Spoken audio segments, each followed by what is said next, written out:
Yo guys, what's up? Welcome back to another artist interview, and today we got two special guys here. It is Titus1 and Andy Villa, which have made that drop. So yeah, let's get started with the interview. Before we start asking the question, how about you guys introduce yourself for a little bit so everybody can get to know you more? Hi guys, my name is Andy Villa, originally from Chile, living in Canada, Calgary, DJing since 2006, producing since 2010. I don't even want to do the math of how many years that is. Titus1, currently in Calgary, Alberta, Canada as well, DJing for over 20 years and producing for 15. Yeah, interesting guys. So since you both are from Calgary, how did you came across each other and how did you meet each other? Yeah, so we came across each other in the scene, really. Titus was DJing before I was. 6.5 hours later. Okay, so since you both are from Calgary, we were wondering how you guys met and how you came across each other. Titus, you want to tell it this time, just so we don't jinx it? And Yeah, I was volunteering at this place. It was like a homeless shelter.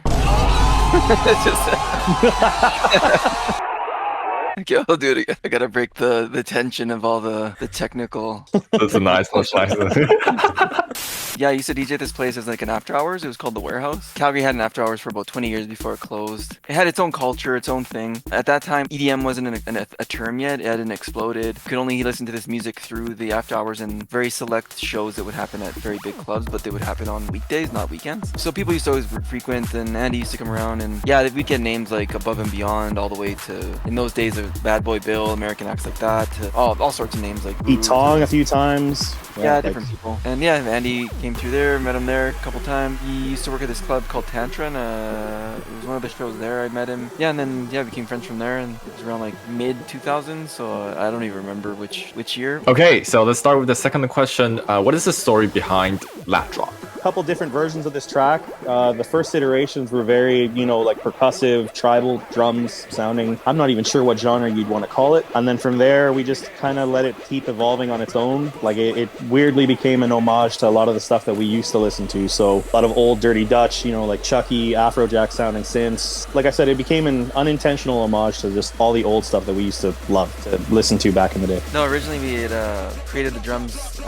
one of the older versions, before it actually became more of like what Andy calls like a rave song. It was more of like a techno-esque but tech house-ish. It didn't have like a heavy bass, it was more just like a nice stab that was arranged more of like I'm gonna call it like Tony Romero raw kind of direction. Because we work on different DAWs a lot of the time, like we have to like send each other files back and forth. Every time we'd send something, it might suddenly start going in a different direction.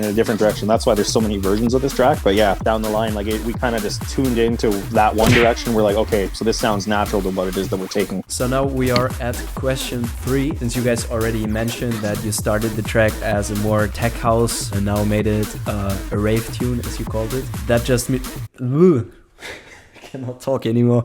That just let me wonder what you're planning to go for in the future with your musical style. For me, it's just about what feels natural in that moment. So rather than trying to constrain it or box it into anything, it really just depends on what it is that I'm working on feels like it needs at that time and what just feels more natural to the project itself. Because yeah, as soon as you try and box it in and be like, I'm only going to write techno or I'm only going to write bass or I'm only, I love anything that's high energy. The best thing to do is just not box yourself into anything, and that's how it'll always continue to feel fresh. I have multiple aliases for that reason, just because I don't like to be limited. Only because some days when I'll sit in my sessions, like when I was a younger producer, I used to just more like chaos, right? Like I used to just write every day, stay up till 4 or 5 in the morning on a weekend. Now it's pretty structured. I do a very structured kind of studio session, and I already know what I'm gonna do. In those early days, you're just I call it like peck and check, where you're just hitting random shit, finding the cool sounds, putting them together, overproducing it sometimes, overdoing whatever. But now it's just, yeah, some days I'll feel like, I'll call it emo, I'll feel,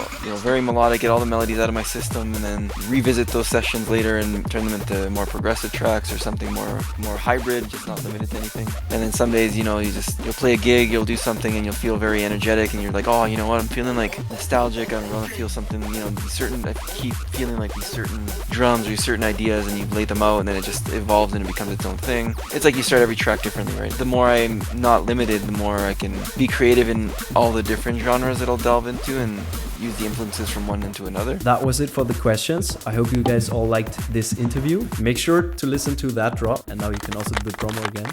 Hi guys, my name is Andy Villa, and with my great collaborator Titus1, we've got a new track coming out on Red Ocean on August 25th. Track is called That Drop. Hope you guys enjoy it as much as we had fun making it. So, yeah. At this point, it will probably already be out right now, so make sure you guys stream it, add it to your playlist, and see you guys really soon in the next artist interview.